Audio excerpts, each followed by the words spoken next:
கர்த்தருடைய நாமத்துக்கு மகிமையுண்டாவதாக.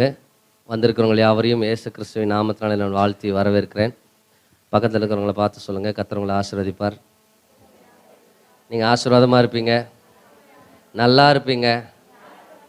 நீங்கள் நல்லா இருப்பீங்க, நீங்கள் வாளாக மாட்டீங்க, நீங்கள் தலையாக இருப்பீங்க. உங்களுக்கு சுகவீனம் வராது, தரித்திரம் வராது, செழிப்பாக இருப்பீங்க, ஆசீர்வாதமாக இருப்பீங்க. எல்லாரும் உங்களை இப்படி பார்க்குற மாதிரி இருப்பீங்க. அல்லேலூயா, அல்லேலூயா. கர்த்தருடைய நாமத்துக்கு மகிமையுண்டாவதாக. நாம் தொடர்ச்சியாய் பார்த்து வருகிற தேவனுடைய வார்த்தைக்கு நேராக நம்முடைய சிந்தனைகளை நம்ம திருப்பலாம். நீதிமொழிகளின் புஸ்தகம் 28ஆம் அதிகாரத்தை என்னோடு கூட திருப்பிக் கொள்ளுங்கள். நம்ம சில வாரங்களாய் நம்ம அந்த வார்த்தையின் மூலமாய் சில சத்தியங்களை அறிந்து கொண்டு வருகிறோம். நீதிமொழிகளின் புஸ்தகம் 28ஆம் அதிகாரம், அதில் 1வது வசனம். ஒருவனும் தொடராதிருந்தும் துன்மார்க்கர் ஓடி போகிறார்கள். நீதிமான்களோ சிங்கத்தை போல தைரியமாய் இருக்கிறார்கள். ஆமென், அல்லேலூயா. ஆமா, செய்தியின் தலைப்பு என்னது? சிங்கத்தை போல தைரியம். எல்லாரும் சொல்லுங்க, சிங்கத்தை போல சொல்லுங்க, சிங்கத்தை போல தைரியம். அல்லேலூயா, அல்லேலூயா. கர்த்தருக்கு ஸ்தோத்திரம். இந்த வசனத்தில் ஒரு முக்கியமான விஷயத்தை நம்ம சிந்தித்தோம். இது வரைக்கும் பார்த்ததை நான் ஷார்ட்டாக சொல்லிட்டு நீக்கி இருக்கிற சத்தியத்துக்குள்ளே நம்ம கடந்து போகலாம். நீதிமான்களோ, அந்த வார்த்தைக்கு அர்த்தம் என்ன? நீதிமான்களோ அப்படின்னு என்ன அர்த்தம்? எத்தனையோ பேர் இருக்கட்டும், யார் வேணா இருக்கட்டும், நீதிமான்களோ அப்படின்ற வார்த்தைக்கு என்ன அர்த்தம்னா தனித்துவமான ஒரு இல்லை, லட்சம் பேர் கோடி பேர் இருக்கலாம், ஆனால் நீதிமான்களோ அப்படிங்கும்போது அவர்கள் அத்தனை பேர்லேருந்து என்ன செய்கிறாங்க? குறிப்பிட்ட ஒரு பகுதிக்கு வர்றாங்க இல்லை. நீதிமான்களோ எப்படி இருப்பாங்களாம்? சிங்கத்தை போல தைரியமாக இருக்காங்க. அதுக்கு முன்னாடி பார்த்தீங்கன்னா ஒருவனும் தொடராதிருந்தும் அப்படின்னு இருக்கு. ஒருவனும் தொடராதிருந்தும் அப்படின்னு என்ன அர்த்தம்? யாருமே துரத்தலை. ஆனால் துன்மார்க்கர் என்ன செஞ்சிடறாங்களாம்? ஓடி போயிடுறாங்களாம். யாருமே துரத்தாமல் ஓடி போகிறவங்க யாரு? துன்மார்க்கர். ஆனால் எதிரே பெரிய படையே வந்தாலும் கொஞ்சம் கூட அசராமல் அப்படி நிற்கிறது யாரு? ஆமாம், யாரை போல? சிங்கத்தை போல. அல்லேலூயா. துரத்துறவங்க இல்லாமலே ஓடி போகிறவர்கள் துன்மார்க்கர்கள். நம்மளை யாரும் துரத்தவே முடியாது. ஆமென், கர்த்தருக்கு ஸ்தோத்திரம். அப்படி எழும்பினா கூட முன்பாக நீதிமான்களோ சிங்கத்தை போல என்ன செய்வார்களாம்? தைரியமாக இருப்பார்கள். அப்படியே போட்டிருக்கு, தைரியமாக இருப்பார்கள் நான் போட்டிருக்கேன். எப்படி? இந்த வார்த்தையெல்லாம் கொஞ்சம் நல்லா கவனிக்கணும். தைரியமாக இருப்பார்கள்னு என்ன அர்த்தம்? இனிமேல் இருப்பாங்க. நீதிமான்கள் என்ன செய்வாங்க? இனிமேல் தைரியமாக இருப்பாங்க அப்படின்னு அர்த்தம். தைரியமாக இருக்கிறார்கள்னு என்ன அர்த்தம்? நீங்கள் எப்போ நீதிமான ஆனீங்களோ, அதில் இருக்கா சந்தேகம் இருக்கா? நீதிமான நானா? என்னைக்கு ஆனேன்னே தெரியலையே. ஒரு நாள் ஆனேன், ஆனால் இப்போ யாராக இருக்குன்னே தெரியல. அப்படி ஏதாவது யோசனை இருக்கா? ஆமென். இயேசு கிறிஸ்துவனுடைய இரத்தத்தினால் கழுவப்பட்ட பொழுதே நம்ம என்ன ஆயிட்டோம்? நீதிமான் ஆயிட்டோம், தேவனுக்கு பிள்ளை ஆயிட்டோம், இயேசு கிறிஸ்துவோடு உடன் சுதந்திரவாளி ஆயிட்டோம். ஆமென். சரி, அப்போ நம்ம யாரு? நீதிமான்கள். எப்போ நீதிமான்கள் ஆக்கப்பட்டோமோ அப்பொழுதே நமக்குள்ளே ஒன்று வைக்கப்பட்டிருக்கிறது. அதுக்கு பேர் தான் என்னது? தைரியம். நிறையா வைக்கப்பட்டிருக்கு. அதில் ஒன்று என்னது? நீதிமான்களோ தைரியமாக இருப்பார்கள் இல்லை, இருக்கிறார்கள். அல்லேலூயா, கர்த்தருக்கு ஸ்தோத்திரம். அதுவும் சாதாரண தைரியம் இல்லை, வேற எதை வேணா பார்த்து சொல்லியிருக்கலாம். யானையை போல தைரியமாக இருப்பார்கள் அப்படின்னு சொல்லியிருக்கலாம் இல்லை. இல்லைன்னா வேற ஏதாவது சொல்லுங்க. நாயை போலையா? காண்டாமிருகத்துக்கு ஒத்த பலன் சொல்லியிருக்கிறாரு. காண்டாமிருகத்தை போல தைரியமாக இருங்கள்னு சொல்லியிருக்கலாம். ஏன்னா காட்டிலேயே புளியை போல சொல்லியிருக்கலாம்ல. புளி கூட சிறுத்தை இதெல்லாம் கூட துஷ்ட மிருகங்கள் தான். அதை மாதிரி சொல்லியிருக்கலாம். புலியை போல இருந்திருப்பீங்க தைரியமாக இருக்கிறவர்கள்னு சொல்லியிருக்கலாம். ஏன் சிங்கத்தை சொல்கிறாரு? சிங்கம் அப்படி நின்று இந்த தலையை இப்படி ஆட்டிட்டு அது கர்ஜித்ததுன்னா அந்த சத்தம் காட்டில் என்ன செய்யும்? அதிரும் பாருங்க. பயப்படாத மிருகங்களுக்கு கூட என்ன வரும்? பயம் வரும். அல்லேலூயா, கர்த்தருக்கு ஸ்தோத்திரம். சிங்கமோ தைரியமாய் முன்னேறி என்ன செய்யும்? போகும். கர்த்தருக்கு மகிமை உண்டாகட்டும். அப்படிப்பட்ட தைரியம், சிங்கத்துக்கு ஒப்பான ஒரு தைரியத்தை யாருக்கு சொல்றாரு? யாருக்கு சொல்றாரு? யாரோ ஒருத்தன் நீதிமானு அவனுக்கு சொல்றாரு இல்ல? யாருக்கு சொல்றாரு? நமக்குன்னு அதுவும் பொதுவாக தான் இருக்கு. யாருக்கு சொல்றாரு? எனக்கா சொல்றாரு? நானா தைரியமா இருக்கிற ஆளு? வீட்டில் வந்து கேட்டு பாருங்க. கர்த்தருக்கு ஸ்தோத்திரம். நீங்க இது வரைக்கும் எப்படி இருந்தீங்களான்னு தெரியாது. வசனம் சொல்லுகிறது நீங்கள் யாரா இருக்கிறீங்க? சிங்கத்தை போல தைரியமா இருக்கிறவர்கள். ஏன்னா நீங்க ஏற்கனவே நீதிமான்களா இருக்கிறீர்கள். அல்லேலூயா, கர்த்தருக்கு ஸ்தோத்திரம். அப்ப நம்ம நீதிமான்கள். எனவே நமக்குள்ள ஏற்கனவே தைரியம் என்ன செய்யுது? இருக்குது. தைரியம் இருக்குது. ஆனா என்ன செய்ய மாட்டேங்குது? வேலை செய்ய மாட்டேங்குது. வீட்டில் கூட இருக்கும்ல சில மிக்சி கிரைண்டர்லாம் கூட இருக்கு. ஆனா என்ன செய்யாது? சொல்லுங்க, வேலை செய்யாது. ரிப்பேர் ஆகியிருக்கும். ஆனால் இந்த தைரியமெல்லாம் ரிப்பேர் ஆகாது. இல்லையா? இது தேவனிடத்துலேருந்து வந்தது. தேவனிடத்துலேருந்து வந்தது எதுவுமே கோளாறு ஆகாது. பக்கத்தில் பார்த்து சொல்லுங்க, தேவனிடத்துலேருந்து வர்றது ஒன்றும் பக்கத்தில் பார்த்து சொல்லுங்க கோளாறு ஆகாது. ஆமேன். அல்லேலூயா, கர்த்தருக்கு ஸ்தோத்திரம். ஏன்னா தேவனிடத்திலிருந்து வருகிறதெல்லாம் பரிபூர்ணமாக இருக்குது. ஆமேன். தேவனிடத்திலிருந்து வருகிறது எல்லாமே பரிபூர்ணம். அதில் எந்த குறையும் கிடையாது. அப்போ நமக்குள்ள தைரியத்தை வச்சுட்டார். நீதிமான்கள் ஆக்கும் போதே உள்ள என்ன வச்சுட்டாரு? அதுவும் சாதாரண தைரியம் இல்லை, சிங்கத்தை போல தைரியத்தை வச்சுட்டார். அல்லேலூயா. ஆமாம், எத்தனை பேருக்கு அதை நினைக்கும் போது அப்படியே தோள்பட்டையெல்லாம் மேலே தூக்குற மாதிரி இருக்கு. ஆமேன். கர்த்தருக்கு ஸ்தோத்திரம். நாம் தைரியமாக இருக்கிறவர்கள். ஆமேன். ஆனால் அந்த தைரியம், உள்ளே இருக்கிற தைரியம் என்ன செய்ய மாட்டேங்குது? வெளியே வரமாட்டேங்குது. சில சூழ்நிலையை பார்க்கும்போது, சில காரியத்தை பார்க்கும்போது தைரியம் என்ன பண்ணிடுது? தைரியம் போச்சுன்னா என்னெல்லாம் நடக்கும் நீங்கள் சொல்லுங்களேன். அவமானம், வெக்கம்,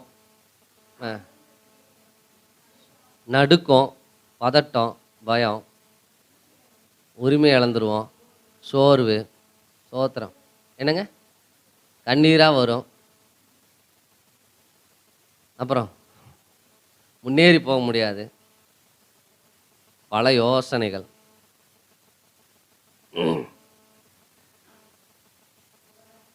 அப்போ தவறான முடிவுகள். அப்போ எல்லாருமே சந்திச்சுட்டு தான் இருக்கீங்க. சிலர் சொல்லலைன்னா கூட கரெக்டாக தான் சொல்கிறாங்க, கரெக்டாக தான் சொல்கிறாங்க, நம்மள மாதிரியே சொல்கிறாங்க அப்படின்ற மாதிரியே தான் உட்காந்துருக்கீங்க. கர்த்தருக்கு ஸ்தோத்திரம்.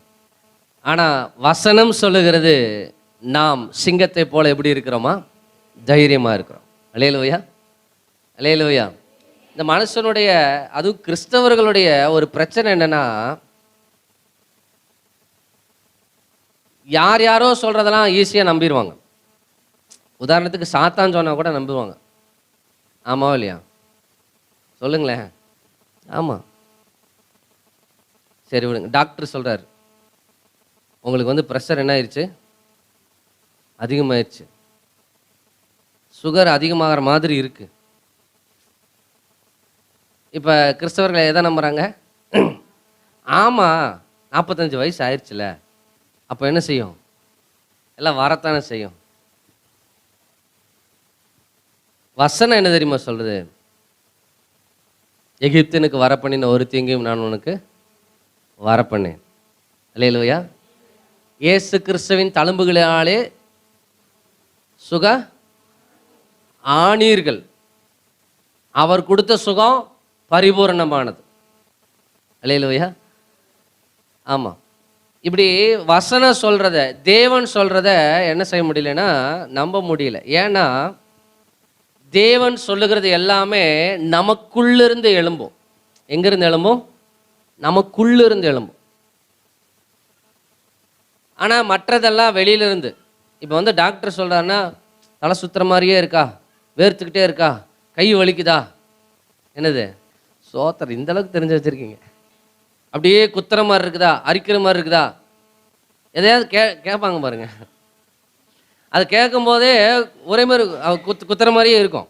அது வரைக்கும் நல்லா தான் இருந்திருக்கும். சொல்கிறது எத்தனை பேருக்கு புரியுது? அல்லேலூயா. ஏன்னா இதெல்லாம் வெளியிலிருந்து வர்றது. வெளியிலிருந்து வர்றதை ஈஸியாக நம்பிடுறாங்க, உள்ளிருந்து வரும்.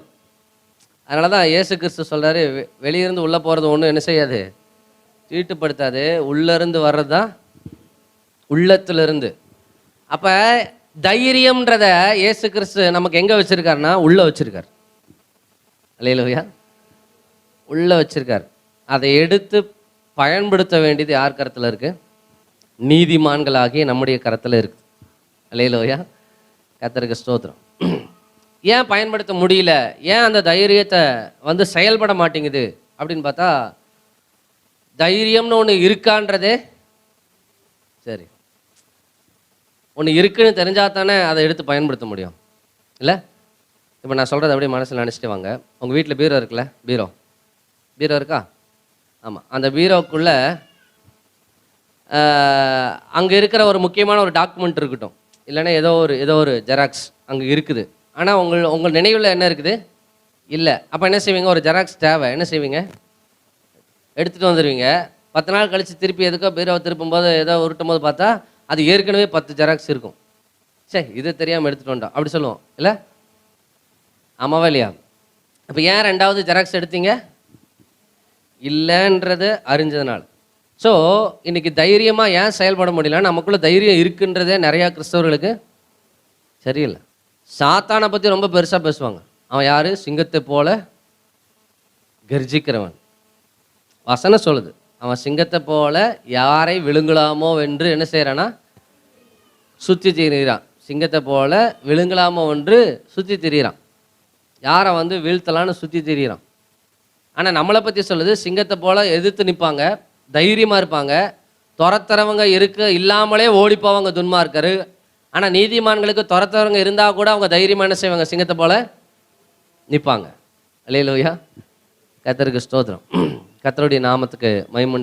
நம்மை சத்துருவுக்கு மேலே அதிகாரம் உள்ளவர்களா, எதிர்த்து நிற்கக்கூடியவர்களா கர்த்தர் நம்மளை என்ன செஞ்சுருக்காரு?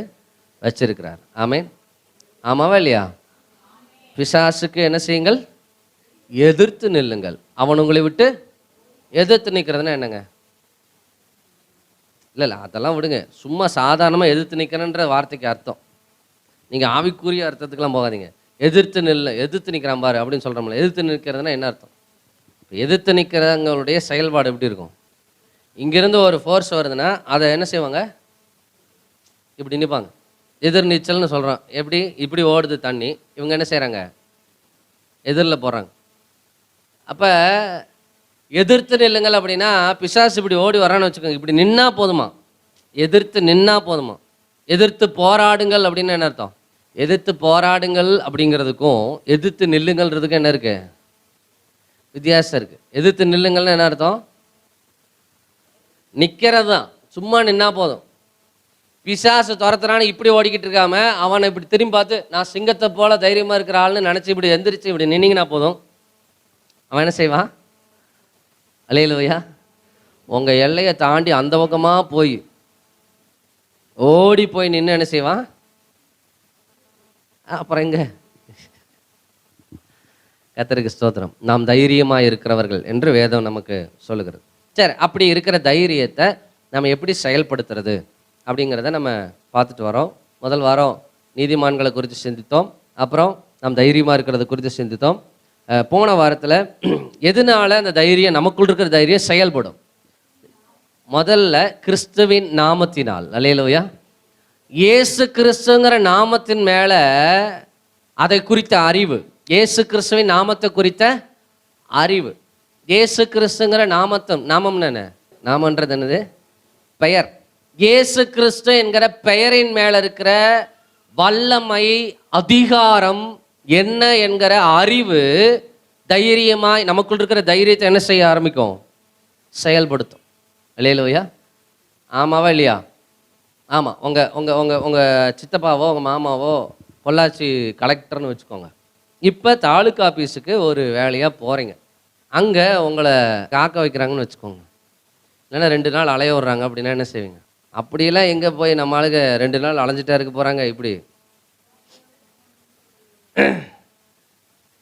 ஆமாம், ஃபீல்டில் இருக்கிறவங்களுக்கு தெரியும். ஃபோன் பண்ணி நாங்கள் எம்எல்ஏ வீட்டிலேருந்து பேசுகிறோம். எம்எல்ஏ ஊர்லேருந்து தான் பேசுவான். ஆனால் சொல்கிறது என்ன சொல்லுவான்? எம்எல்ஏ வீட்டிலேருந்து பேசுகிறான். ஏன்னா அந்த பேருக்கு இருக்கிற பவர் அவனுக்கு தெரியுது. அவன் அந்த ஊருக்காரன், அவ்வளோதான். அந்த ஊருக்காரங்கும் போதே அவங்க பவரில் இருக்கிறாங்கும் போது அதை பயன்படுத்துறதுக்கு அவனுக்கு என்ன செய்யுது? தைரியம் வெளிப்படுது. அப்படின்னா இயேசு கிறிஸ்துங்கிற பேர் எவ்வளோ வல்லமையானதுன்னு நீங்கள் எவ்வளவு தெரியுறீங்களோ அவ்வளவா உங்கள் தைரியம் என்ன செய்யும்? ஆமாம், சூழ்நிலையை பார்த்தோன்னே இயேசு கிறிஸ்து இருக்கார். ஆமென். போன வாரம் பார்த்தோம், பேதுரும் யோவானும் தேவாலயத்துக்கு போகும்போது உற்று பாருங்கள்னோடனே இவருக்கு என்ன செஞ்சுருக்கோம்? ஆகா, இன்றைக்கி கண்டிப்பாக ஏதோ ஒன்று வெள்ளியோ பொண்ணோ ஏதோ ஒன்று கொடுக்க போகிறாங்க. உடனே இவங்க சொல்கிறாங்க, என்கிட்ட வெள்ளியும் இல்லை பொண்ணும் இல்லை, ஆனால் ஒன்று இருக்குது, நசரேயனாகிய இயேசு கிறிஸ்து என்கிற நாமம். ஆமென். அந்த நாமத்தை சொல்லி எழுந்து நடன்னு கையை பிடிச்சி தூக்குனாங்க பாருங்க. அவன் கரடுகள் காலுகள் பலன் கொண்டு எழுந்து குதித்து நின்று, அந்த இடத்துல சொல்லியிருக்கு, நின்று குதித்து நடந்து குதித்து என்ன செஞ்சானா? இல்லையா? வார்த்தையில் எழுத முடியல. அவ்வளவு சந்தோஷத்தில் தேவாலயத்திற்குள் முதல் முறையாக இத்தனை ஆண்டுகள் கழித்து, கிட்டத்தட்ட 40 வருஷம் கழித்து முறையை எந்திரிச்சு நிற்கிறான், தேவாலயத்துக்குள்ளே போகிறான். இல்லையா? ஏன்னா அவர்களுக்கு இயேசு கிறிஸ்துங்கிற அந்த பெயரின் மேலே, அந்த நாமத்தின் மேலே இருக்கிற அதிகாரம் என்ன, வல்லமை என்னன்றதை அவர்கள் என்ன செய்திருந்தார்கள்? அறிந்திருந்தாங்க. இல்லையா? சாதாரணமாக ஒரு கலெக்டரே நமக்கு சொந்தக்காரங்களாக இருந்தால் அவர்கிட்ட கேட்காமையே பேர் என்ன செய்வான்? பயன்படுத்தும். இன்ஸ்பெக்டர், உங்கள் ஏரியா போலீஸ் ஸ்டேஷனுடைய இன்ஸ்பெக்டர் வந்து உங்களுக்கு சொந்தக்காரராக இருந்தால் என்ன செய்வீங்க? இன்ஸ்பெக்டர் நாலேஜே இருக்காது. ஆமென். பாருங்கள், சாதாரணமாக ஒரு சின்ன பவரில் இருக்கிற ஒரு ஆளுடைய பெயரை பயன்படுத்துவதற்கு அவர்களுக்கு அந்த பெயர் மேலே ஒரு அந்த அதிகாரத்தின் மேலே அவங்களுக்கு என்ன வருது? தைரியம் உண்டாகுதுன்னா, இந்த அண்ட சராசரங்களுக்கெல்லாம் அதிகாரி நம்முடைய தேவன். அல்லேலூயா. ஆமென். அல்லேலூயா. அந்த நாமத்தின் மேலே அவ்வளோ அதிகாரம் இருக்குது. அந்த நாமத்தில் அவ்வளவு அற்புதம் நடக்குது. இயேசு கிறிஸ்து நாமத்தை சொன்னால் அற்புதம் நடக்குது. பிசாசு ஓடுறேன். ஏன்னா அந்த நாமத்தில் இருக்கிற அதிகாரம். இதை எவ்வளவு நீங்கள் அறியறீங்களோ அவ்வளவாய் உங்களுக்குள் இருக்கிற தைரியம் என்ன செய்ய ஆரம்பிக்கும்? வெளிப்படும். அல்லேலூயா. எந்த சூழ்நிலையை பார்த்து நீங்கள் பயப்பட வேண்டிய அவசியம் இல்லை. ஆமென். நீங்கள் யாருக்கு கீழே வேலை செஞ்சாலும் யாருக்கும் நீங்கள் அடிமைகள் கிடையாது. ஆமென். அல்லேலூயா. நீங்கள் இருப்பதால் அந்த இடத்துக்கு ஆசீர்வாதம், அந்த முதலாளிக்கு ஆசீர்வாதம், அந்த அந்த அந்த அந்த சூழ்நிலைக்கு ஆசீர்வாதமே தவிர. அல்லேலூயா. கர்த்தருக்கு ஸ்தோத்திரம். நீங்கள் தான் சிங்கத்தை போல தைரியமாக இருக்கிறதுக்கு அதிகாரம் பெற்றிருக்கிறவர்கள். ஆமென். சரி, இது நம்ம கடந்த வாரத்தில் பார்த்தோம். இன்னைக்கு நமக்குள் இருக்கிற தைரியம் எப்படி நமக்குள்ள இருந்து வெளிப்படும் அப்படிங்கிறத இருக்கிற சில மணி நேரங்களுக்குலாம் நம்ம சிந்திக்க போகிறோம். இரண்டாவதாக எபிரேயருக்கு எழுதின நிருபம் 10வது அதிகாரத்தை என்னோடு கூட திருப்பிக் கொள்ளுங்க. எபிரேயருக்கு எழுதின நிருபம் 10வது அதிகாரம் 20வது வசனத்தை நம்ம வாசிக்க கேட்கலாம். அந்த மார்க்கத்தின் வழியாய் பிரவேசிப்பதற்கு அவருடைய இரத்தத்தினாலே நமக்கு தைரியம் உண்டாயிருக்கிறபடியினால், அவருடைய இரத்தத்தினாலே தைரியம் உண்டாயிருக்கிறபடியினால். கர்த்தருக்கு மகிமை உண்டாவதாக. கர்த்தருக்கு ஸ்தோத்திரம். இன்னைக்கு நமக்குள்ள இருக்கிற தைரியம் எப்படி செயல்படும்? முதலாவது இயேசு கிறிஸ்துவின் நாமத்தினாலே தைரியம். ரெண்டாவது இயேசு கிறிஸ்துவின் இரத்தத்தினாலே தைரியம். எழுதுறவங்க நீங்கள் எழுதி கொள்ளுங்க, இயேசு கிறிஸ்துவின் இரத்தத்தினாலே தைரியம். கர்த்தருக்கு மகிமை உண்டாவதாக. கர்த்தருக்கு ஸ்தோத்திரம். இயேசு கிறிஸ்துனுடைய இரத்தத்துக்கு இருக்கிற வல்லமை, இயேசு கிறிஸ்துனுடைய இரத்தத்துக்கு இருக்கிற அதிகாரம் என்ன, அது நமக்கு கொடுக்கப்பட்டிருக்கு. இயேசு கிறிஸ்துடைய இரத்தம் நமக்கு கொடுக்கப்பட்டிருக்கா இல்லையா? ஆமீன். இயேசு கிறிஸ்துனுடைய இரத்தம் எனக்கு கொடுக்கப்பட்டிருக்குன்றவங்க மாத்திரம் ஆமீன் சொல்லுங்க. அப்படின்னா இயேசு கிறிஸ்துனுடைய இரத்தத்தை குறித்து எவ்வளவு அறியறீங்களோ, எவ்வளவு அந்த இரத்தத்தின் மகத்துவத்தையும், இரத்தத்தின் வலிமையையும், இரத்தத்தின் அதிகாரத்தையும், வல்லமையையும் நீங்கள் அறியறீங்களோ அவ்வளவாய் உங்களுக்குள் இருந்து என்ன செய்ய ஆரம்பிக்கும்? தைரியம் வெளிப்படும். அல்லேலூயா, அல்லேலூயா. கர்த்தருக்கு ஸ்தோத்திரம். இயேசு கிறிஸ்துவினுடைய ரத்தம் எதுக்காக கொடுக்கப்பட்டுச்சு? நமக்குள்ள தைரியம் வர்றதுக்காகவா? ஏன்னா ஒரு குறிப்பிட்ட ரெண்டை மட்டும் மனசில் வச்சுட்டு என் பாவம் போகிறக்காக, சாபம் போகிறக்காக, வியாதி போகிறக்காக இயேசு கிறிஸ்து ரத்தம் சிந்தினார். இப்படி ஒரு குறுகிய காரியத்தோட கிறிஸ்தவர்களுடைய எண்ணங்களில் இயேசு கிறிஸ்துடைய ரத்தம் அவ்வளோதான், இவ்வளோதான் அப்படிங்கிற மாதிரி இருக்குது.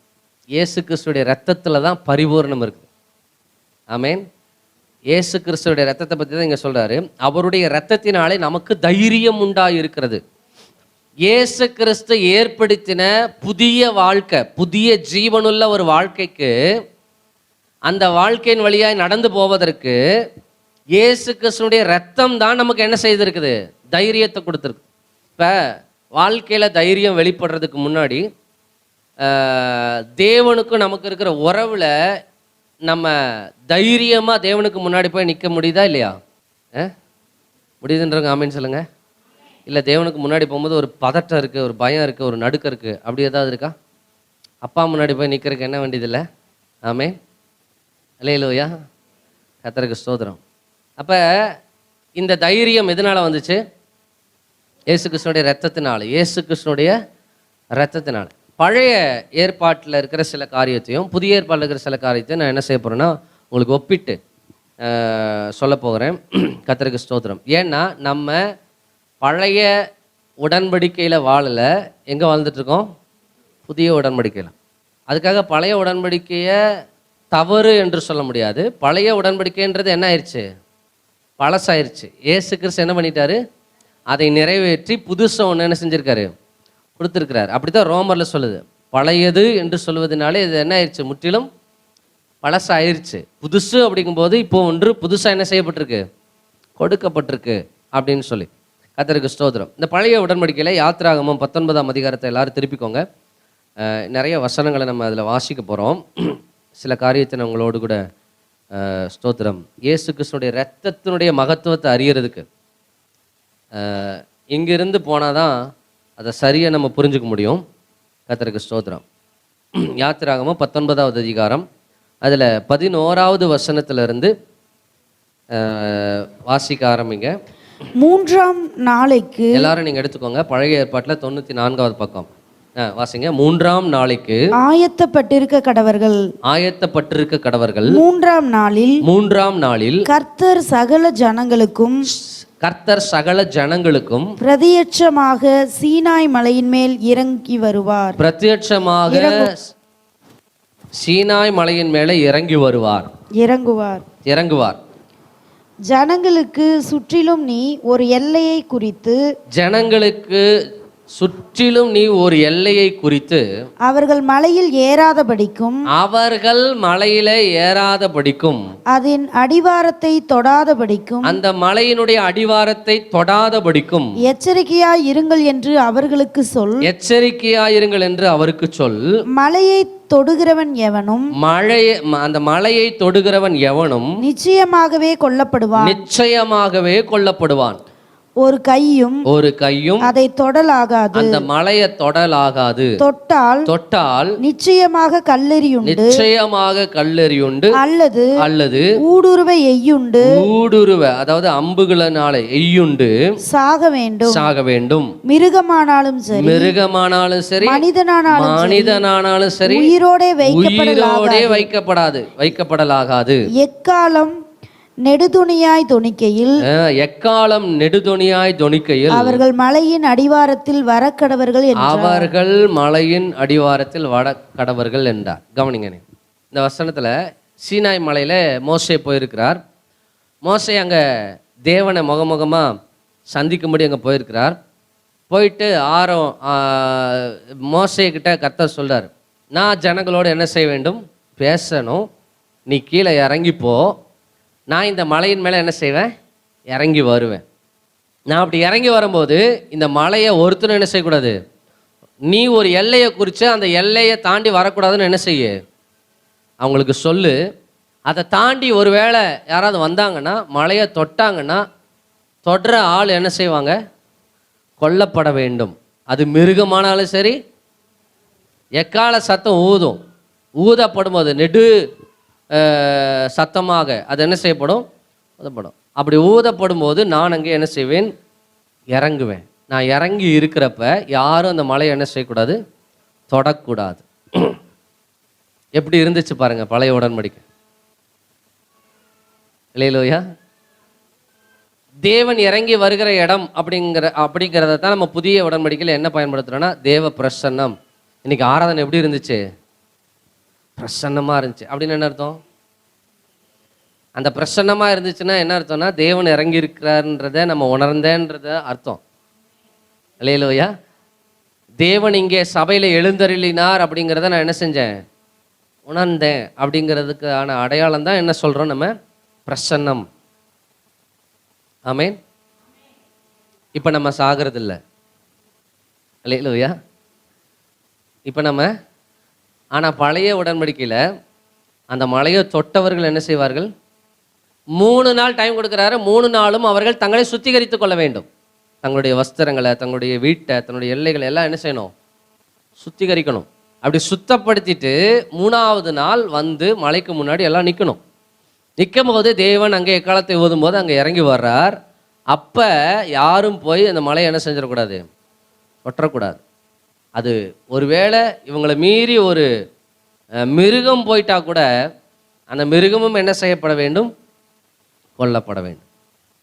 அந்த அளவுக்கு பரிசுத்தமான தேவன். அல்லேலூயா, கர்த்தருக்கு ஸ்தோத்திரம். தேவன் வந்து நான் அப்படி என்னை தொட்டவங்களை நான் கொன்றுவேன்னு இங்கே சொல்லலை. நல்லா கவனிச்சு பாருங்க. அதில் தேவன் வந்து அவ்வளோ கொடூரமான ஆள்லாம் கிடையாது. தேவன் அங்கே தன்னுடைய பரிசுத்தத்தின் மேன்மை அங்கே என்ன செய்கிறாரு? சொல்கிறார். அங்கே நான் இறங்கி வந்திருக்கிறப்ப அது மகிமையாக பரிசுத்தமாக இருக்கும். இவர்கள் அதை தொடுவதற்கு அவர்களுக்கு என்ன இல்லை? பரிசுத்த அந்த அளவுக்கு அவர்களுக்கு இல்லை. ஏன்னா அவங்களுடைய ஆவியிலே இன்னும் மரித்த நிலையில தான் என்ன செய்கிறாங்க? இருக்கிறாங்க. அவங்க சரீரம் மட்டும்தான் சுத்தப்படுத்துறதுக்கான வாய்ப்பை தேவன் என்ன செஞ்சிருக்காரு? கொடுத்துருக்கிறார். ஆதாம் ஏவாள் எப்பொழுது பாவம் செஞ்சாங்களோ அப்போவே அவங்களோட ஆவி என்ன ஆயிடுச்சு? செத்த நிலையில் இருக்குது. அது மாம்சத்தின்படி இப்போ கிரியைகளின்படி இப்போ அவர்கள் தேவனை தொழுது கொள்ள ஆரம்பிச்சிருக்கிறாங்க. அதனால கிரியைகளின்படி தொழுது கொள்ளுகிறவர்கள் மலையை தொட்டால் அவர்களுக்கு என்ன வந்துடும்? கொல்லப்பட வேண்டும் தான் சொல்கிறார். அப்படி யாராவது தொட்டுறதை நீங்கள் பார்த்தீங்கன்னா அவங்களை கூப்பிட்டு என்ன செய்யணும்? கொல்லப்படணும். அப்படின்னா அம்பு எய்து அவர்கள் என்ன செய்யணுமா? ஆமாம், கல்லெறிஞ்சு கொல்லணும். இல்லைன்னா ஆமாம், மிருகமாக இருந்தால் கூட மிருகத்தை கூட அப்படி தான் செய்யணும் அப்படின்னு சொல்லி அங்கே சொல்லப்படுது. சரி, இதே அதிகாரத்தில் 18வது வசனத்திலிருந்து வாசிங்களேன். யாத்திராகமம் 19ஆம் அதிகாரம் 18 முதல். கர்த்தர் சீனாய் மலையின் மேல் அக்கினியில் இறங்கினபடியால், நல்லா கவனிச்சுட்டே வாங்க. கர்த்தர் சீனாய் மலையின் மேல் அக்கினியில் இறங்கினபடியால் அது முழுவதும் புகைக்காடாய் இருந்தது. அந்த புகை சூளையின் புகையை போல எழும்பிற்று. மலை முழுவதும் மிகவும் அதிர்ந்தது. எக்கால சத்தம் வர வர மிகவும் பலமாய் தொனித்தது. எக்கால சத்தம் நேரம் ஆக ஆக பலமா தொனித்தது. மோசே பேசினான். தேவன் அவனுக்கு வாக்கினால் மறுமொழி கொடுத்தார். கர்த்தர் சீனாய் மலையின் மலையில் உள்ள கொடுமுடியில் இறங்கின போது கர்த்தர் மோசேயை மலையின் கொடுமுடியிலே வரவழைத்தார். மோசே ஏறி போனான். அப்பொழுது கர்த்தர் மோசேயை நோக்கி ஜனங்கள் பார்க்கிறதற்கு எல்லையை கடந்து கர்த்தரிடத்தில் வராதபடிக்கும் அவர்களில் அநேகர் அழிந்து போகாதபடிக்கும் நீ இறங்கி போய் அவர்களை உறுதியாக எச்சரி. கர்த்தரின் சமூகத்தில் வருகிற ஆசாரியர்களும் கர்த்தர் தங்களுக்குள்ளே சங்காரம் பண்ணாதபடி தங்களை பரிசுத்தப்படுத்திக் கொள்ள வேண்டும் என்றார். அப்பொழுது மோசே கர்த்தரை நோக்கி மலையை சுற்றிலும் எல்லை குறித்து அதை பரிசுத்தப்படுத்துங்கள் என்று தேவரீர் எங்களை உறுதியாக எச்சரித்திருக்கிறீர். மோசே சொல்றாரு, நீங்க ஏற்கனவே சொல்லிட்டீங்க மலையை சுற்றிலும் எல்லையை குறித்து அதை சுத்தம் பண்ணுங்கன்னு என்ன செஞ்சிட்டீங்க, சொல்லிட்டீங்க. ஆகையால் ஜனங்கள் சீனாய் மலையின் மேல் ஏறி வர மாட்டார்கள் என்றான். கர்த்தர் மோசேயை நோக்கி நீ இறங்கி போ, பின்பு நீயும் ஆரோனும் கூடி ஏறி வாருங்கள். ஆசாரியர்களும் ஜனங்களும் கர்த்தர் தங்களுக்குள்ளே சங்காரம் பண்ணாதபடிக்கு எல்லையை கடந்து கர்த்தரிடத்தில் வராதிருக்க கடவர்கள் என்றார். அப்படியே மோசே இப்படி தேவ பிரசன்னத்திற்குள்ள, தேவன் இருக்கிற இடத்துக்குள்ள, தேவனிடத்துல வருவதற்கு ஒரு எல்லை அவர்களுக்கு என்ன செய்தது, குறிக்கப்பட்டிருந்தது. அதை தாண்டி என்ன செய்ய முடியாது, உள்ள வர முடியாது. அப்படி வருவார்களே ஆனால் அவர்கள் மரணத்துக்கு நேராக என்ன செய்வார்கள், போய்விடுவார்கள். இப்படிப்பட்ட நிலையில் இருந்த தேவனுக்கு மனுஷனுக்கு இருந்த உறவு புது உடன்படிக்கையில் என்ன ஆயிடுச்சு, அல்லேலூயா.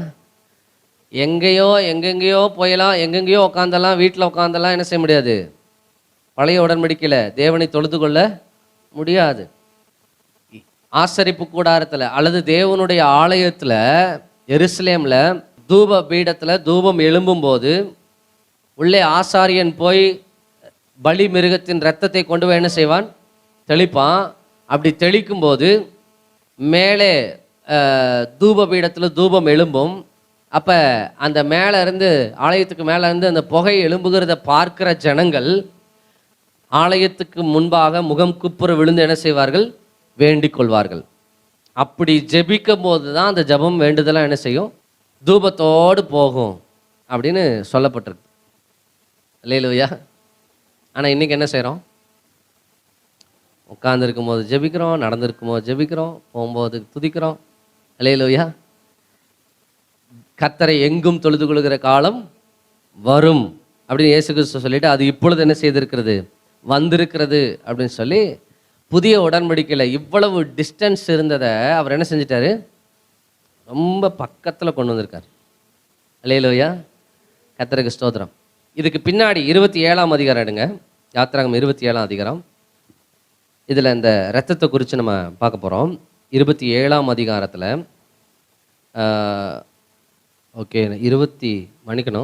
29ஆம் அதிகாரம் 9வது வசனத்திலேருந்து 27ன்னு சொல்லிட்டேன், 29 29ல் வாசிக்கலாம். நான் வாசிக்கிறேன், வேகமாக வாசிக்கிறேன், கவனிங்க. ஆரோனுக்கும் அவன் குமாரருக்கும் இடைக்கச்சைகளை கட்டி அவன் குமாரருக்கு குல்லாக்களையும் தரித்து, இப்படியே ஆரோனையும் அவன் குமாரரையும் பிரதிஷ்டை பண்ணுவாயாக. காளையை ஆசரிப்பு கூடாரத்துக்கு முன்பாக கொண்டு வருவாயாக.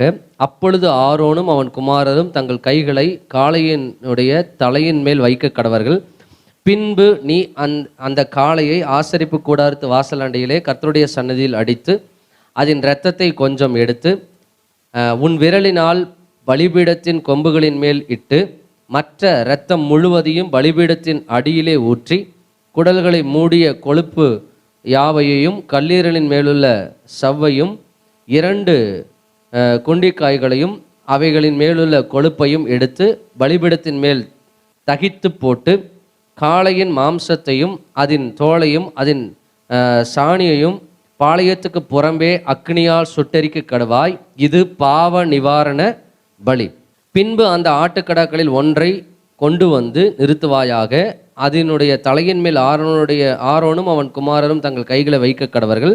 அந்த கடாவை அடித்து அதன் இரத்தத்தை பிடித்து பலிபீடத்தின் மேல் சுற்றிலும் தெளித்து ஆட்டுக்கடாவை சந்து சந்தாக துண்டித்து அதன் குடல்களையும் அதன் தொடையையும் கழுவி அவைகளை அந்த துண்டங்களின் மேலும் அதன் தலையின் மேலும் வைத்து ஆட்டுக்கடா முழுவதையும் பலிபீடத்தின் மேல் தகித்து விடுவாயாக.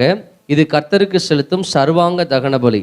இது சுகந்த வாசனையாயும் கர்த்தருக்கு செலுத்தும் தகன பலியாயும் பின்பு மற்ற ஆட்டுக்கடாவையும் கொண்டு வந்து நிறுத்துவாயாக. சரி, இதில் பாவ நிவாரண பலி சர்வாங்க தகன பலி, இந்த 2 பலியை குறித்து நம்ம பார்க்குறோம்.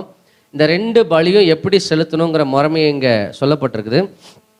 அதாவது நியாயப்பிரமாணத்தில் கர்த்தர் 7 விதமான பலிகளை சொல்லியிருக்கிறார். அதில் இந்த 2 பலியும் ரொம்ப முக்கியமான பலிகளாக பார்க்கப்படுகிறது. அடிக்கடி இந்த பாவ நிவாரண பலியை அவர்கள் என்ன செய்வார்கள்.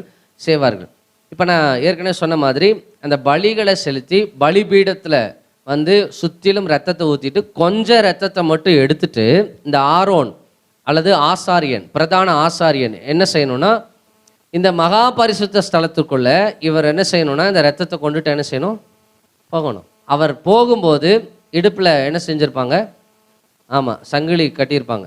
சங்கிலி கட்டி வெளியே விட்டுருப்பாங்க. பரிசுத்த ஸ்தலத்தில் அந்த சங்கிலி இருக்கும். இவர் உள்ளே போய் மகா பரிசுத்த ஸ்தலத்துக்குள்ளே உள்ளே போய் என்ன செய்யணும், மணி அடிக்கணும். மணி அடிச்சுக்கிட்டே அங்கே அந்த இரத்தத்தை கிருபாசனம் அங்கே வந்து எனது உடன்படிக்கை பெட்டி இருக்கும். உடன்படிக்கை பெட்டிக்கு முன்பாக தேவன் அங்கே என்ன செய்வார், வாசம் பண்ணுவார். அவங்க உள்ளே போய் அந்த இரத்தத்தை கொண்டுட்டு போய் உள்ளே போய் என்ன செய்யணும், அந்த இரத்தத்தை ஊற்றி முதல்ல தனக்காகவும் தங்களுடைய குடும்பத்துக்காகவும் அப்போ வெளியில் நிற்கிற ஏராளமான மக்களுக்காகவும் இந்த பிரதான ஆசாரியன் என்ன செய்ய வேண்டும், வேண்டுதல் செய்யணும் பாவ மன்னிப்புக்காக. அப்படி வேண்டுதல் செய்யும்போது அந்த இரத்தத்தின் மூலமாக அவர்களுடைய பாவங்களை தேவன் என்ன செய்கிறார், மன்னித்து விடுகிறார். இப்போ உள்ள போன பிரதான ஆசாரியன்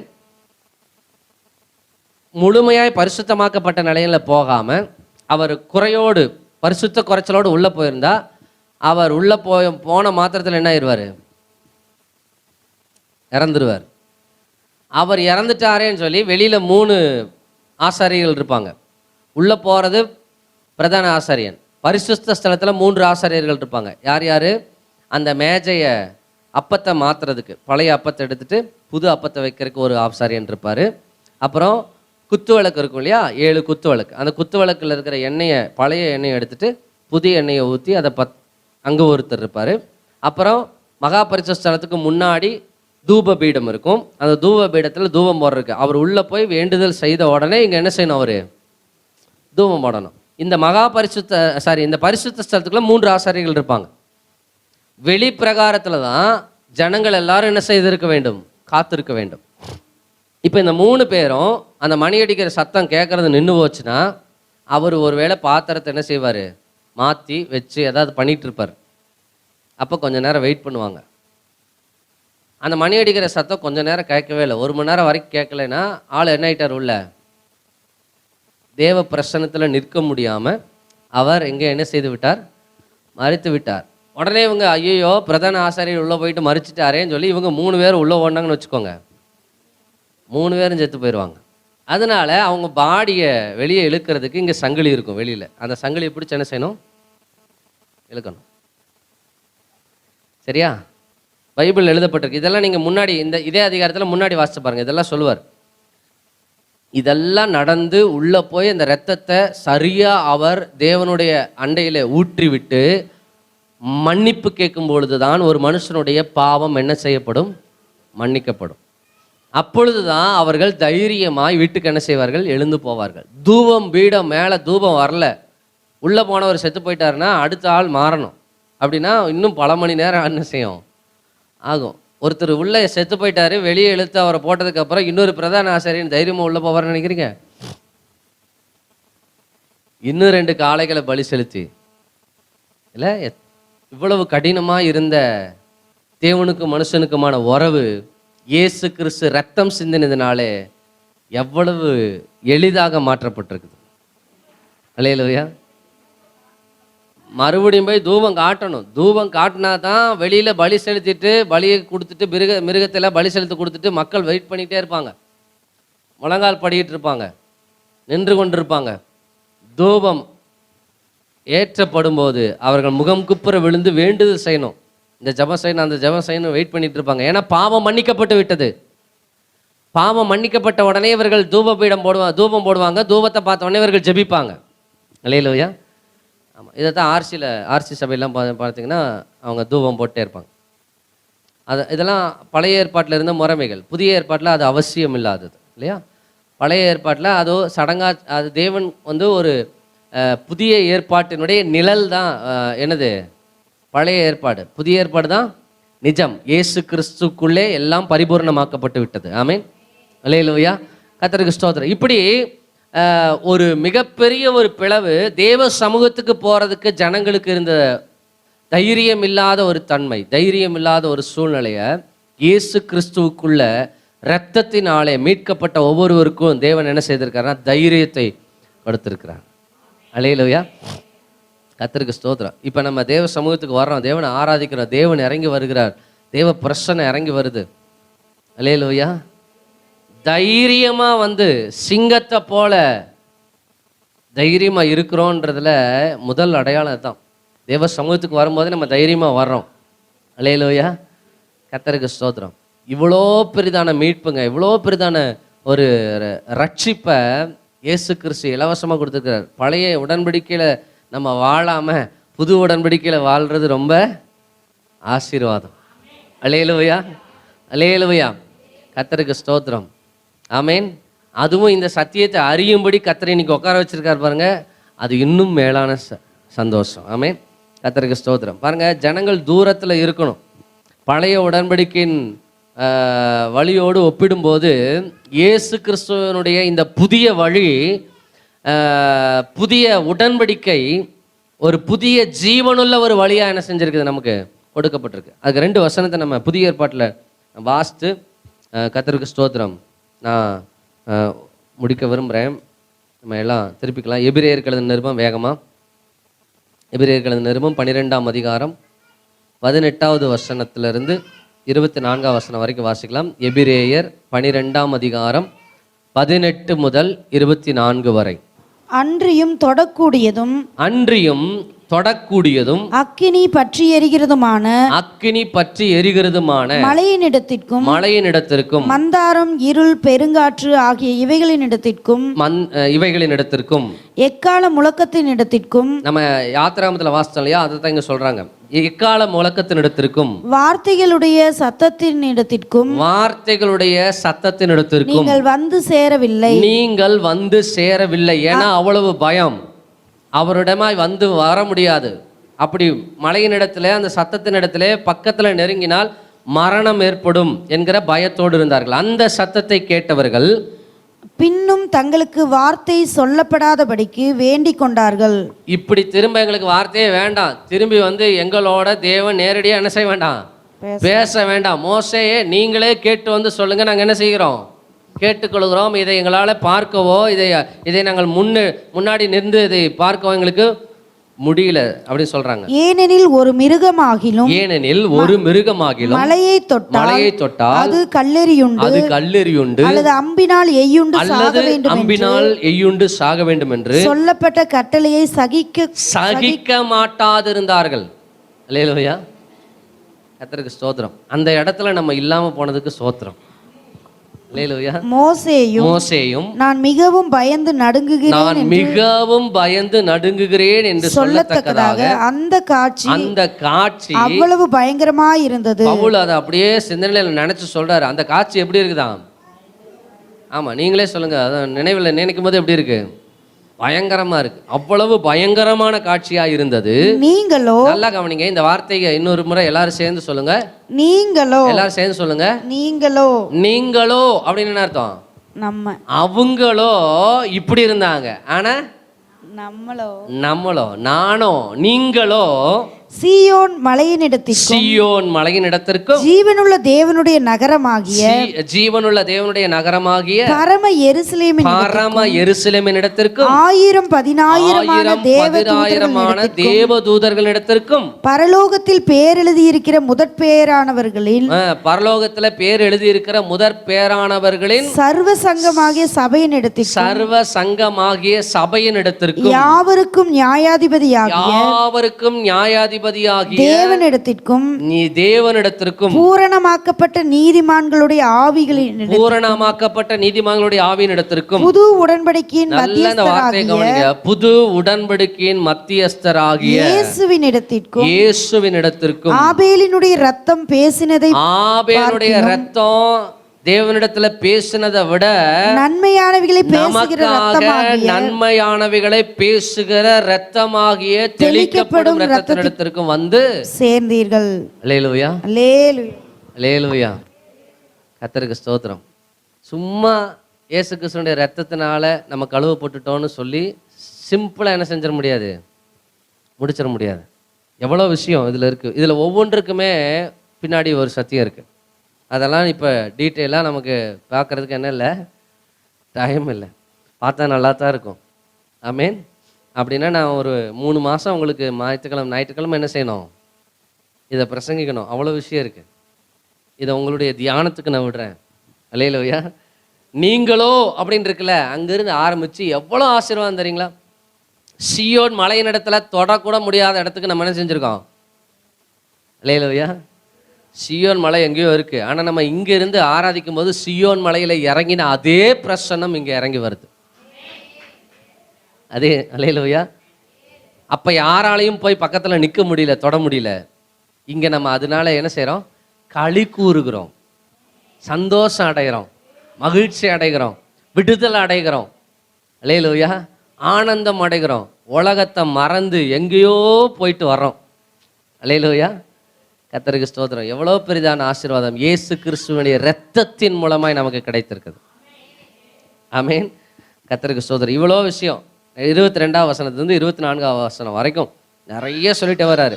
கடைசியாக சொல்றாரு, ஆபேலின் ரத்தம் பேசினதை பார்க்கிலும் நன்மையானவைகளை நமக்காக பேசுகிற இயேசு கிறிஸ்துவனுடைய ரத்தத்தின் இடத்துல நம்ம என்ன செஞ்சிருக்கோம், வந்திருக்கிறோம். அல்லேலூயா.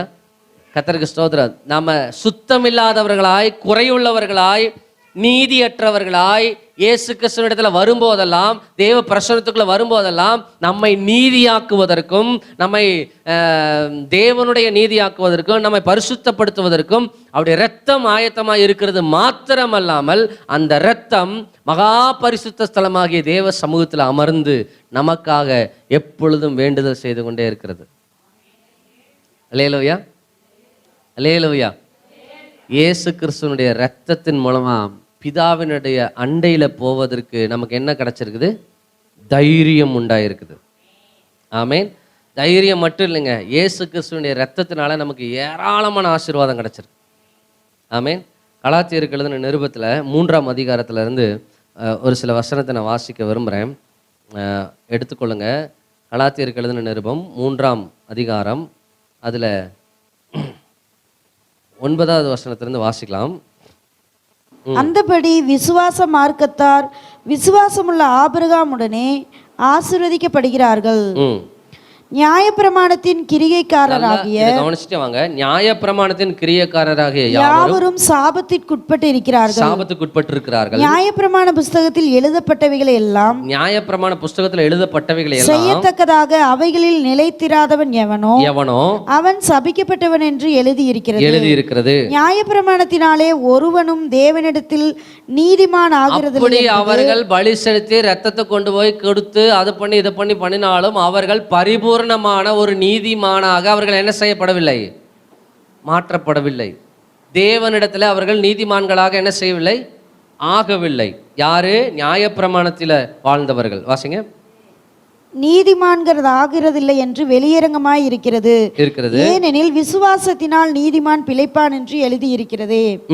நியாயப்பிரமாணமோ விசுவாசத்துக்குரியதல்ல, அவைகளை செய்கிற மனுஷனே அவைகளால் பிழைப்பான். நியாயப்பிரமாணத்தை விசுவாசம் இல்லாமல் கூட யார் வேணாலும் என்ன செய்யலாம். நியாயப்பிரமாணம் விசுவாசத்துக்குரியதல்ல, அது எதுக்குரியது? செயலுக்குரியது, கிரியைக்குரியது. இப்படி செய்யணும், இப்படி செய்யக்கூடாது, இங்க போகணும், இங்க போகக்கூடாது, இதை சாப்பிடணும், இதை சாப்பிடக்கூடாது. இதை நம்ம என்ன செய்யலாம்? செய்கைகளினாலே, கிரியைகளினாலே செய்யக்கூடியது. கிரியைகளினாலே செய்யக்கூடியது நியாயப்பிரமாணம். இதில் விசுவாசம் அவசியம் இல்லை. அதனாலே விசுவாசத்தினாலே நீதிமானாக்கப்படுகிறோமே தவிர கிரியைகளினாலே நம்ம என்ன ஆகுவதில்லை, நீதிமான ஆகிறது இல்லை. அல்லேலூயா. கர்த்தருக்கு ஸ்தோத்திரம். நம்ம தினமும் காலையில் எந்திரிச்சு நான் ஜெபம் பண்ணுறதுனால நான் நல்லா இருக்கிறேன், நான் கர்த்தருக்கு கரெக்டாக காணிக்கை செலுத்துறதுனால நல்லா இருக்கிறேன், அப்படி சொல்கிறதெல்லாம் கேட்டிருக்கீங்களா? யார் என்னமா பண்ணட்டும், நான் தேவனை நல்லா என்ன செய்கிறேன், ஆராதிக்கிறேன், அதனால நான் எப்படி இருக்கிறேன். இது எல்லாமே ஒரு சின்ன சின்ன பார்ட்டு தான், சின்ன சின்ன.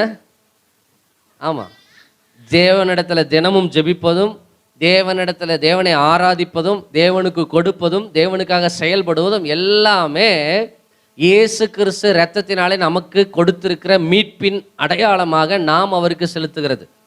அல்லேலூயா. அதை செலுத்துறதுனால நம்ம ஆசீர்வதிக்கப்படலை. இயேசு கிறிஸ்து ரத்தம் சிந்தினதுனால நம்ம என்ன செய்யப்பட்டிருக்கிறோம்? ஆசீர்வதிக்கப்பட்டிருக்கிறோம். அதனால தான் சார் விசுவாசத்தினாலே நீதிமான் பிழைப்பான் என்று எழுதியிருக்கிறதே. நியாயப்பிரமாணமோ விசுவாசத்துக்குரியதல்ல, அவைகளை செய்கிற மனுஷனே அவைகளால் என்ன செய்வான்? பிழைப்பான். அடுத்த 2 வசனத்தை வாசிக்கிற 13-14. மரத்திலே தூக்கப்பட்ட எவனும் சபிக்கப்பட்டவன் என்று எழுதியிருக்கிறபடி கிறிஸ்து நமக்காக சாபமாகி நியாயப்பிரமாணத்தின் சாபத்திற்கு நம்மை நீங்களாக்கி மீட்டு கொண்டார்.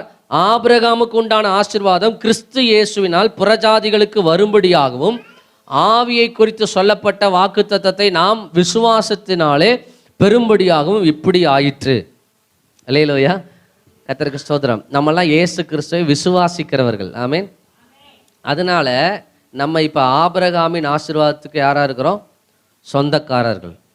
அல்லேலூயா. ஆமாம். 29 வசனத்தை வாசிக்கிறேன். நீங்கள் கிறிஸ்துவினுடையவர்களானால் ஆபிரகாமின் சந்ததியாராயும் வாக்குத்தத்தத்தின்படியே சுதந்திரராயும் இருப்பீர்கள். அல்லேலூயா. நம்ம இருக்கிறோம். ஆபிரகாமுக்கு எவ்வளோ சொத்து இருந்துச்சோ அத்தனை சொத்துக்கும் யார் தான் வாரிசு? ஆமாம், நாம தான் சொல்கிற வரைக்கும் நான் தான் வாரிசு. அல்லேலூயா. ஆபிரகாமுடைய ஆசீர்வாதத்தை பற்றி வசனம் சொல்லுது, பூமி தாங்கக்கூடாததா இருந்துதான். அல்லேலூயா. பூமி எப்படி இருந்ததா? ஆமாம், நீங்கள் ஆதியாகமத்தில் வாசித்து பாருங்கள். அவருக்கு தேவன் கொடுத்த ஆசீர்வாதத்தினால பூமி தாங்கக்கூடாத அளவுக்கு ஐஸ்வர்ய சம்பன்னனாக இருந்தாராம். கர்த்தர் அப்படி நம்மையும் ஆசீர்வதித்து இருக்கிறார். ஆமீன். கர்த்தருடைய நாமத்துக்கு மகிமை உண்டாவதாக. கர்த்தருக்கு ஸ்தோத்திரம். கவனிங்க, இயேசு கிறிஸ்துனுடைய இரத்தத்தினாலே நமக்கு மிகப்பெரிய மேன்மைகள் நடந்திருக்குது.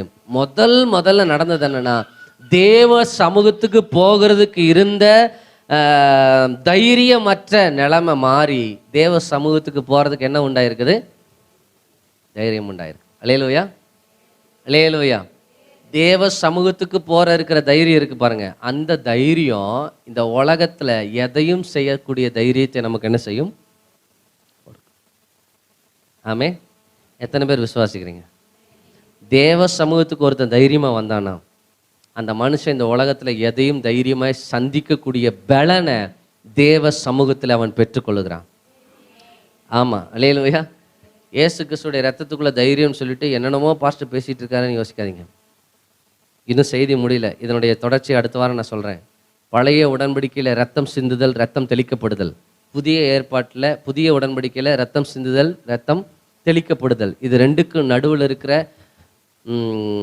சத்தியம் என்னன்றதை அடுத்த வாரம் என்ன செய்ய போகிறோம்? இதை தொடர்ச்சியாக நம்ம பார்க்க போகிறோம். இன்றைக்கி டைம் இல்லை, அதனால் முடிக்க போகிறேன். கர்த்தருக்கு ஸ்தோத்திரம். இன்றைக்கு நம்ம அறிந்து கொண்ட விஷயம், இயேசு கிறிஸ்துவனுடைய ரத்தத்தினாலே நான் மீட்கப்பட்டேன்னு சொல்லி நீங்கள் பாடுறதா இருந்தாலும், அவரை துதிக்கிறதா இருந்தாலும், வாயில் சொல்கிறதா இருந்தாலும், அது சாதாரணமாய் நமக்கு கொடுக்கப்பட்டதல்ல. அல்லேலூயா. கர்த்தருக்கு ஸ்தோத்திரம். மிகப்பெரிய ஒரு நன்மையை அதனால் நாம் என்ன செய்திருக்கிறோம்? பெற்றிருக்கிறோம். இந்த அறிவு தாங்க இயேசு கிறிஸ்துவனுடைய ரத்தத்துக்குள் இருக்கிற அந்த அந்த தைரியத்தை நமக்குள்ள என்ன செய்யும்? பெருக பண்ணும் அல்லது செயல்பட வைக்கும். அல்லேலூயா. இதெல்லாம் வண்டி நல்லா ஃப்ரீயாக ஓடுறதுக்கு கிரீஸ் மாதிரி, ஆயில் மாதிரி. அல்லேலூயா. ஆமாம், அங்கங்கே நான் அடிச்சு விட்டுட்டேன். அப்பப்போ அடிக்க வேண்டிய வேலை உங்கள் வேலை தான். இங்கெல்லாம் அடிக்கணும்னு காமிச்சிட்டேன். ஆமீன். கர்த்தருக்கு ஸ்தோத்திரம். இயேசு கிறிஸ்துவனுடைய இரத்தத்தினால் நமக்கு கிடைத்திருக்கிற மேன்மை குறைவோ கிடையாது. அல்லேலூயா. அதில் பரிபூர்ணமாக இருக்குது. அது பரிபூர்ணமாக இருக்குது. அன்னைக்கு தேவ சமூகத்துக்கு போகிறதுக்கு அவ்வளவு பயந்த ஜனங்கள். இன்னைக்கு நம்ம தேவ சமூகத்தை குறித்த பயமே, அப்பா பிள்ளைன்ற உறவில் நம்ம என்ன செய்கிறோம்? நிற்கிறோம். அன்னைக்கு அப்பா பிதாவேன்னு கூப்பிடுறதுக்கு எந்த தகுதியும் இல்லை. அல்லேலூயா. கர்த்தருக்கு ஸ்தோத்திரம். இயேசு கிறிஸ்து நமக்காக ரத்தம் சிந்தினால தான் பிதாவாகிய தேவனை நாம் அப்பா பிதாவேன்னு கூப்பிடுகிற புத்திர சுவிகரத்தின் ஆவியை நம்ம என்ன செய்திருக்கிறோம்? பெற்றிருக்கிறோம். இயேசு கிறிஸ்துனுடைய ரத்தம் அவ்வளவு சிறப்பான வல்லமையான கிரியைகளை நமக்காக என்ன செய்திருக்கிறது? செய்திருக்கிறது. நம்ம எல்லாரும் எழுந்து நின்று கண்களை மூடி